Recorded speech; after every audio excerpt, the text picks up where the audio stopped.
This is Notre Dame week. Man, I would not have guessed going into this game that Notre Dame was going to be 1-2, specifically 0-2 up until this week. And after going 0-2, I was surprised that they were ranked. Obviously, they're still ranked if they were able to win last week. Um, but let's break down them a little bit. Obviously, Marcus Freeman's their head coach. This is a team that made the national championship game last year. They were the runner-up in college football, so a huge year for them nationally last year.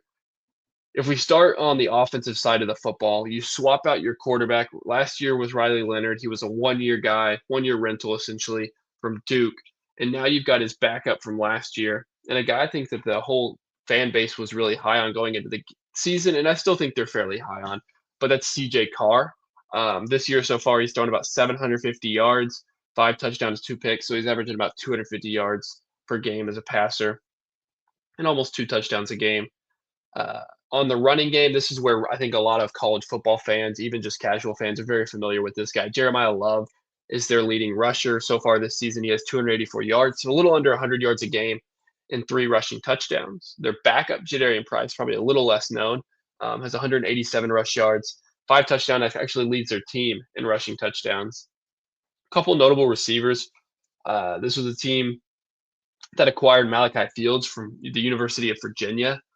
He's currently their leading receiver with 203 receiving yards, a big body player on the outside. Another big time player for them is Jaden Greathouse, the guy who was pretty instrumental for their team last year. Those two receivers are going to be big for them. Their backup tight end, not necessarily the starting tight end, but their backup tight end, Ty Washington, I'm sure a lot of Arkansas fans are familiar with, a guy who was on the team for multiple years until he transferred to Notre Dame this offseason. And then the offensive line is really, to me, where they're probably the most impressive. You've got two guys specifically on the outside that I know a lot of people, like in the NFL draft community, are really high on. It's Anthony Knapp, and he's the one that plays left tackle. And then Emil Wagner, the guy who plays right tackle. And then even their center is kind of a fairly known name, Ashton Craig.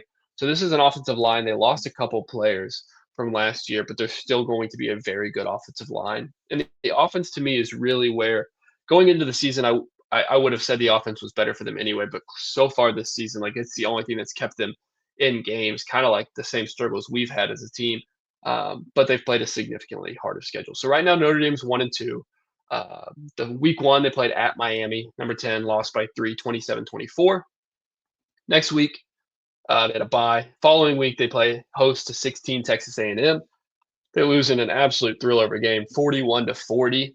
And then going into this past week, I mean, 0-2, still ranked actually going into that game, ranked 24th in the AP poll. They host Purdue, one of the worst teams in the Big Ten, and they beat them 56-30.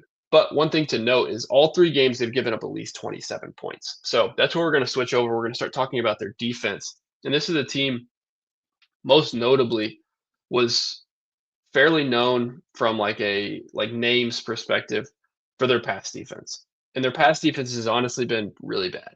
They've averaged almost 300 yards of passing offense for the opponent, and it's exceeded what they've done as an offense passing. But they have played Carson Beck, Marcel Reed, Purdue's quarterback Ryan Brown's not as notable, but they've played some fairly decent competition. Probably one of the hardest schedules so far this season to date. So you got to give them you got to think about that when you talk about our offense, who has really hadn't played anybody those first 2 weeks. We played Ole Miss, we played Memphis. Those are two bigger games. But for Notre Dame specifically, they've played two ranked teams, one of them on the road, Texas A&M team who's probably close to top 10 if they're not right now. So they've played two really high quality opponents, but they have given a lot up in the passing game. But specifically on the defense, those secondary names, here were a couple of them: Christian Gray, Leonard Moore, Devonta Smith, a transfer in from Alabama. Those are all defensive backs, specifically corners, and then safety.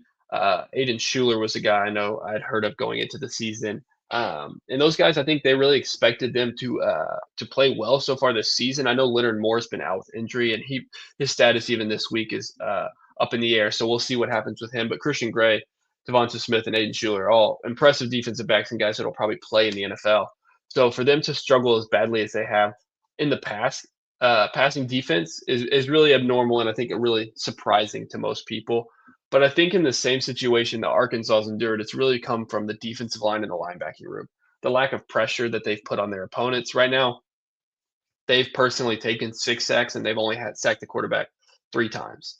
And one of those was Marcel Reed, obviously a really good dual threat quarterback, but Beck, even for as good as he is, not necessarily a super mobile quarterback, and obviously Purdue and Ryan Brown, like, they're a severely less talented team than those first 2 teams. And for them to have such a lack of production on the defensive line and linebacking room is really kind of the reason why I think their defensive back room has suffered a little bit. Last year, I think they got just significantly more pressure from their defensive front and from their specifically in their interior. Howard Cross the third specifically was a guy in the defensive line room that was a big time player for them and really created some of that interior pressure.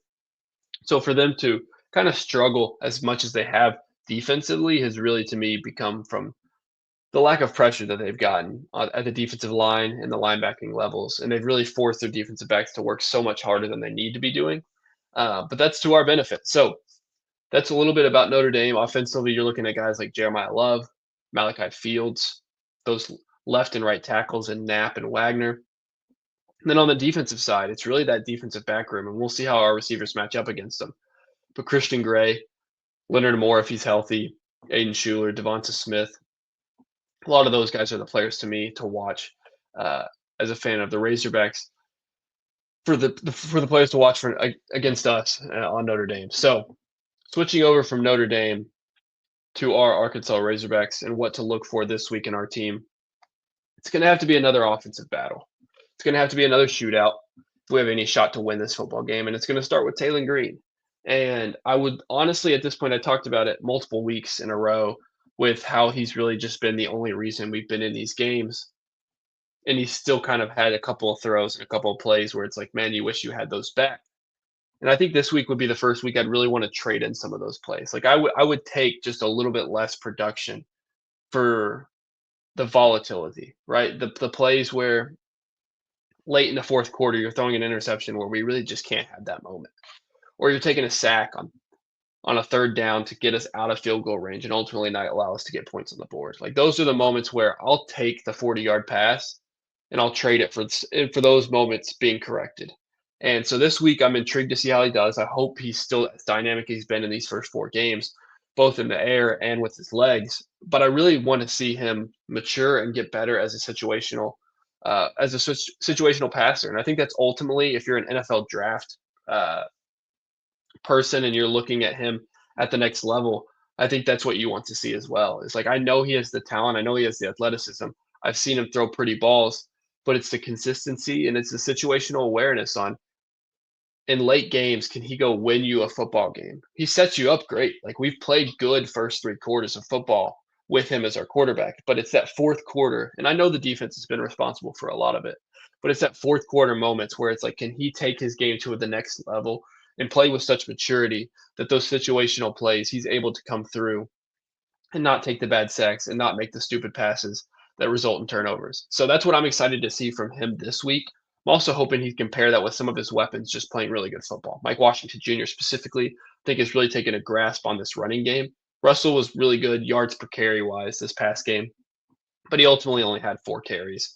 And they've really shown, and Pittman's shown, and Petrino's shown specifically, that Mike Washington Jr., he trusts more. And that's what sucks at the end of a game when he's the guy that fumbles it, because that drive was all him until that moment. And so that's an unfortunate situation. But I think he can have a solid game this week. And then our pass catchers, to see those 2 tight ends, Jaden Platt and Rohan Jones. Right now, they're currently our leading receivers per reception, assuming you have at least more than a catch. But Rohan Jones is averaging a ridiculous almost 40 yards per catch. And then Jaden Platt's at about 18 yards a catch. And Rohan Jones had an awesome touchdown to start the game. But to see those 2 tight ends kind of start to get better and start to progress in this offense has been really, really relieving to see. And then at the receiving room, Omega Blake's really kind of separated himself from everyone else. So right now, Omega Blake has 24 catches. The rest of the receiving room, not including him, obviously, has 37. So him himself has 24, and the rest of the receiving room, just the receivers, have 37. So he's really taken that massive workload, almost 50%, probably 40% of the receptions from that wide receiver room have gone to him. He's our leading touchdown getter as a receiver, and he's the only guy that's exceeded 200 yards so far. So really counting on him, of course, this week.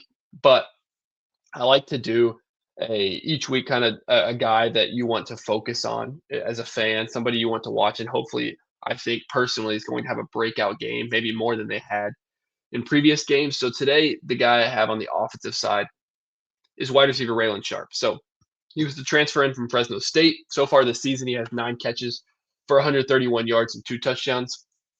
These past 2 games, he hasn't had but 2 catches and 24 yards and 2 catches and 23 yards in those 2 games, essentially against real quality opponents. But in those first 2 games, he had a combined 5 catches for 80 plus yards and 2 touchdowns. So I think he can get back to it this week. I've looked a little bit into how well Notre Dame's played defensively and specifically the players they've given up a lot of receiving yards to. And it's been those smaller, kind of shiftier guys. And watching Arkansas football this year, if you've noticed, that's kind of almost every receiver on this team. So that's where I was like, okay, if I go a little bit deeper, we've talked about Christian Gray and we talked about Leonard Moore, and those are their 2 starting corners. Assuming Moore is healthy this weekend, they're going to take Omega Blake. They're going to take probably C.J. Brown, Jalen Brown, one of those 2 guys. And I think that's going to leave Raylan Sharp in that slot position as a real threat to try to make some plays and maybe have a bigger game than he's had these last 2 games. So kind of more of a niche player this week, but I've got Raylan Sharp as my offensive player to watch. And the last thing I want to touch on before we switch over to the defensive side of the football is the offensive line as well. And I feel like watching the games and talking about it as a fan of the game on this show, we haven't talked about the offensive line as much. And that's not necessarily because they've been bad. In fact, it's kind of the opposite. Like there's people, the offensive line to me are the people that if you don't necessarily know their names, other than the standout players, like that to me is more of a good thing, right?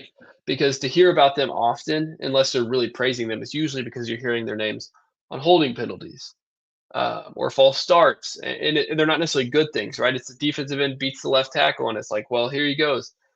This guy's given up now his second or third sack of the game, and that's not been the case. Like this offensive line to me has honestly been really solid. Stat to know too, sacks against. We've had 10 sacks as a defense, but our sacks against are 3 right now, and that speaks to a lot of Taylor Green's escapability, right? Like he doesn't take a lot of sacks. In fact, that moment late in the fourth quarter when he got Scott Starzik essentially out of his field goal range because he took a sack was literally one of the 3 sacks he's taken all year.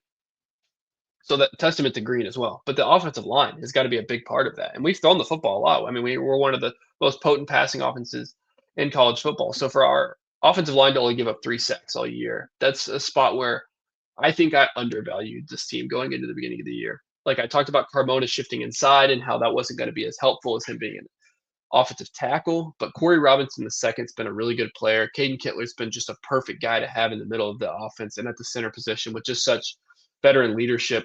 And even the right side of the offensive line hasn't been too bad. And Kobe Branham, a young player, and then Amarion Harris is now finally getting like his full-time role on this offensive line. But I just wanted to shout out them before we headed over to the defensive side of the football. But we can do that now. And we'll talk kind of like all 3 levels on this because it's going to take all 3 levels. But I gave the defensive line or the defense as a whole a D minus for this Memphis game. And that's just 1 tick better than an F that we had in that Ole Miss game. So if we could just move up to me to a C minus D plus game, I think we could have a shot to win this football game. But it's going to start with Quincy Rhodes Jr. And that's a guy who I almost hate grouping in with this defensive unit because he's had such a potent season so far.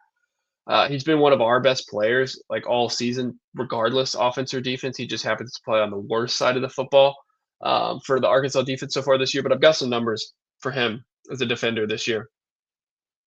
15 total tackles, 13 of them solo tackles, 7 tackles for loss, which leads the team by a healthy margin, and 5 sacks, which is 3.5 sacks more than the second leading player. He's been phenomenal. He's a guy I talked about at the beginning of this year when we were breaking down the different position groups and I was grading them. And I think I had a higher grade than a lot of people on our defensive line. And that was specifically because I thought there could be some similar production created amongst several of our defensive ends to kind of emulate what Landon Jackson did last year. But I think it's not hyperbolic to say Quincy Rhodes Jr. has been as productive as a player as Landon Jackson has been so far this season. I think he's got a real shot to be a draft prospect this year. I've heard people talk about him. And just to see how well he's played this year, it's been really a bright spot on such a horrible unit. So just to see how well he's played has been really nice.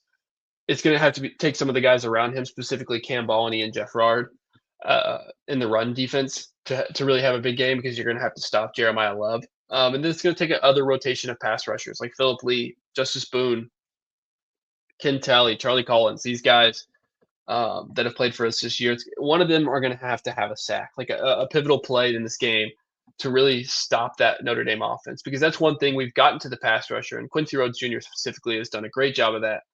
But we haven't resulted in anything. We haven't done as well of actually finishing drives from a defensive perspective and getting to the passer. We've let guys like Trinidad Chambliss and Brendan Lewis get outside the pocket and make big plays with their legs. And we're going to have to do a better job of containing CJ Carr this weekend. The linebacking level, I was very disappointed with how he played this past week. Xavier Sorey Jr., Steven Dix Jr., to me, they both really underperformed. To me, at least to the expectations I had for them. Bradley Shaw had a decent game. We talked about that on Saturday, but I think it was really just because he came in relief, and I didn't expect him to play as much as maybe he ultimately did. And maybe we'll see more from him going forward. But I was not impressed with this linebacking unit this past week, this past weekend. And this was a unit I think a lot of people would have recognized as the best unit on our defense. And to see them play as poorly as they did was really frustrating. And I hope that this weekend in this Notre Dame game, like linebackers to me are very important at the NFL level, of course, but there's a reason they get drafted in the later rounds in the NFL draft, and that's because they're not considered as valuable as a position, and there's some guys that can really interchange there at the professional level. But to me, for college football, the linebacking room is really important, and or at least more important than it is at the professional level. And to have Xavier Sorey going into the year, a guy who was third team All SEC last year, I really thought that we were going to be fairly set there. Like whoever was going to play alongside him, maybe that be Bradley Shaw, maybe that be Steven Dix Jr., maybe that even be maybe the true freshman Tavion Wallace, that we were going to really be okay there. And to have such a poor performance last week and do a fairly poor job in coverage and in tackling, I hope that they can step up going into this Notre Dame game. And then lastly, from the defensive back room, and this is where both teams for the most part are going to have to make their money on this. We'll see what we can get from some of these outside corners. Obviously, Kenai Walker, because of his injury, didn't play this past week. But Julian Neal to me was a guy who looked pretty good. That call on Cortez Braham against Julian Neal, I think most people can agree was the wrong call. Broadcast talked about it, and really could have made a difference in if we won that game or not. But I thought he's played fairly good. He had that interception later in that game, which was a heck of an interception, really bailed out Taylor Green on the other side of the football. So I'm very proud of how Julian Neal's played, but it's a really mixed bag amongst the other guys. Jaheim Singletary, to me, hasn't had a great season so far. Shakur Smalls has been pretty solid. Jordan Young, I haven't loved what he's done this game, this past game in this year so far. Larry Worth a third, he's kind of been hit or miss to me. Miguel Mitchell, he's been all right, but it's just truly Quincy Rhodes to me has gotten after the passer and really put pressure on the quarterback. And so, some of the other defensive players have done a good job of that as well. But rather that resulting in poor passes on the offensive side of the football from those opposing quarterbacks, it's really resulted in long runs.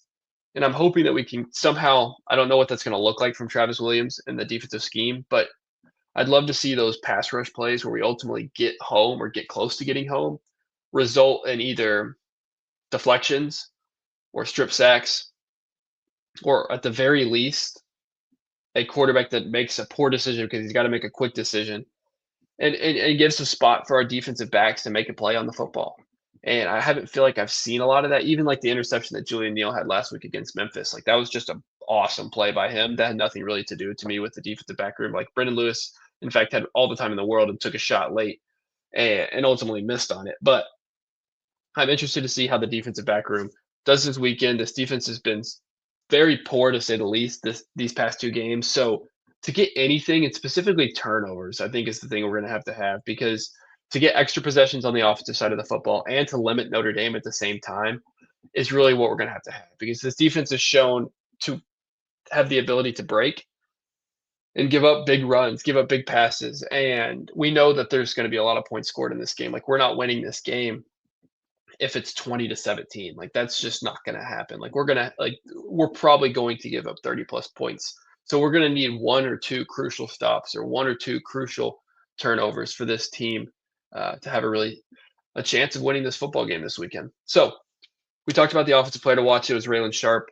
I went through the defense. I'll give you the defensive player to watch, and it's really no surprise. It's essentially the Taylor Green of the defensive side of the football, and that's defensive end Quincy Rhodes Jr. It's going to really take a big game from him. He had a big game this weekend, and we weren't able to win. But I think that if he has another big game, and some of those ancillary players around him can get after the quarterback and put pressure on him, or some of these defensive backs can play that extra second or two on the back end and make plays and get PBUs and really have an influence on this game. But I think it all starts and ends with defensive end Quincy Rhodes Jr. So I've given you the offensive breakdown. I've given you the defensive breakdown. We've talked about Notre Dame and what they're going to look like going into this weekend. But ultimately, it's time for score prediction time. What do I think is going to be the outcome of this football game? I picked us to beat Alabama A&M, of course. I picked us to beat Arkansas State. Going into the Ole Miss game prior to the season, I had actually picked us to lose that game, and I swapped my pick, and I decided, you know what? I think I've seen enough from this defense to believe that we can win that game, and we lost. Going into the Memphis game, I said 31-24, we're going to win this football game, and we lost. So right now, I've picked us 4 times. We're 2-2. I'm personally 2-2 in that matter.